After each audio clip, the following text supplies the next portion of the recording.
சகோதரர் பக்சிங் அவர்களின் ஊழியத்திலிருந்து விடாய்த்தவனுக்கு ஏற்ற வார்த்தைகள். ஜூலை மாதம் 8ஆம் தேதி. மரித்தவன் பாவத்துக்கு நீங்கி விடுதலையாக்கப்பட்டிருக்கிறானே. ரோமருக்கு எழுதிய நிருபம் 6வது அதிகாரம் 7வது வசனம். நமது ஜென்ம சுபாவம் நமக்கு பல பிரச்சனைகளை ஏற்படுத்துகிறது.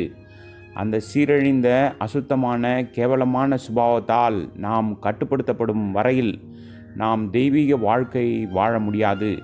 எனவே இந்த பழைய சுபாவத்திலிருந்து விடுபடுவதற்கான வழியை நாம் கண்டுபிடிக்க வேண்டும். ஆனால் பிரச்சனை என்னவென்றால், நமக்குள் இருக்கும் மனித சுபாவம் எவ்வளவாக நம்மை சிதைத்துள்ளது என்பதை நாம் உணரவில்லை. அதனால் அதிலிருந்து விடுபட நாம் கவலைப்படுவதில்லை. மருத்துவர்களால் குணப்படுத்த முடியாத இரத்த ஓட்டம் இன்மையால் ஏற்படக்கூடிய சில நோய்கள் உள்ளது. காலின் ஒரு பகுதியில் இந்த பாதிப்பு ஏற்பட்டால் அந்த பகுதியை துண்டிப்பதை தவிர வேறு எந்த சிகிச்சையும் இல்லை. மனித சுபாவமும் குணப்படுத்த முடியாத ஒன்று என்று வேதத்தில் மிக தெளிவாக தேவன் கூறுகிறார். எல்லாவற்றை பார்க்கிலும் இருதயமே திருக்குள்ளதும் மகா கேடுள்ளதுமாய் இருக்கிறது, அதை அறியத்தக்கவன் யார்? எரேமியா தீர்க்கதரிசியின் புஸ்தகம் 17வது அதிகாரம் 9வது வசனம். அதை எந்த மனித சக்தியாலும் மாற்ற முடியாது. பலர் கல்வி அல்லது சமூக சீர்திருத்தம் மூலம் அதை மாற்ற முயன்றனர், ஆனால் தோல்வி அடைந்திருக்கிறார்கள். பணத்தினாலோ நோன்பு தவம் போன்ற நீண்ட பிரார்த்தனைகளாலோ கூட மனிதன் இருதயத்தை மாற்ற முடியாது. ஒரே பரிகாரம், மனிதனின் பழைய சுபாவம் மரிக்க வேண்டும். நமது பாவ சுபாவம் மரிக்க வேண்டும். அதிலிருந்து விடுபட வேறு வழியே இல்லை.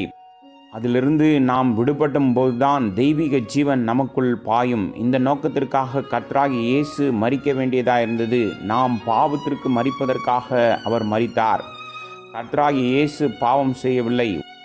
1 பேதுரு 2வது அதிகாரம் 22வது வசனம், 2 கொரிந்தியர் 5வது அதிகாரம் 21வது வசனம், யோவான் சுவிசேஷம் 8வது அதிகாரம் 46வது வசனம். எந்த ஒரு மனிதனும் அவர் மீது எந்த குற்றச்சாட்டையும் சுமத்தவோ அல்லது அவருடைய வார்த்தையிலோ செயலிலோ எந்த குறையும் காண முடியாது. அவர் முற்றிலும் பரிசுத்தமாகவும் தூய்மையாகவும் காணப்பட்டார். அதே சமயம் காற்றையும் புயலையும் கடிந்து கொள்ளவும் கடலை அமைதிப்படுத்தவும் எல்லா வல்லமையும் அவருக்குள் இருந்தது. மத்தேயு சுவிசேஷம் 8வது அதிகாரம் 26வது வசனம். எந்த மனிதனும் அவர் மீது கை வைத்திருக்க முடியாத அளவுக்கு அவருடைய வல்லமை அதிகமாக இருந்தது. ஆயினும் துன்மார்க்கர்கள் தம் கைகளையும் கால்களையும் ஆணியால் துளைக்கவும் சிலுவையில் அறையவும் அவர் அனுமதித்தார். பாவிகளை ரட்சிக்க அவர் மரித்தார். நம்முடைய பாவங்களின் ஆக்கினையை நீக்குவதற்காக அவர் மரித்தார். நம்முடைய தண்டனையை நீக்குவதற்காக அவர் மரித்தார். மேலும் நமது பழைய சுபாவத்திற்கு நாம் மரிப்பதற்கு உதவும் விதத்தில் ஒரு புதிய வல்லமையை நமக்குள் கொண்டு வருவதற்காக அவர் மரித்தார். இந்த பிந்திய பகுதியை பலரால் புரிந்து கொள்ள முடியவில்லை. அவர்கள் முதல் பகுதியை விசுவாசிக்கிறார்கள் என்பதில் சந்தேகமில்லை. தங்கள் பாவங்களின் தண்டனையை நீக்குவதற்காக கிறிஸ்து மரித்தார் என்று அவர்கள் விசுவாசிக்கிறார்கள்.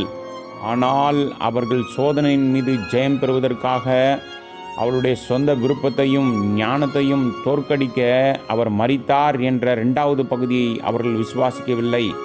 இதன் விளைவாக அவர்கள் மீண்டும் மீண்டுமாக பாவத்தில் விழுகின்றனர். இந்த வழியில் நீங்கள் ஒருபோதும் பாவத்தை மேற்கொள்ள முடியாது. இதற்கு ஒரே வழி இதுதான். விசுவாசத்தினாலே நீங்கள் கர்த்தராகிய இயேசு கிறிஸ்துவின் மரணத்தின் வல்லமையை உங்களுக்குள் எடுத்துக்கொள்ள வேண்டும்.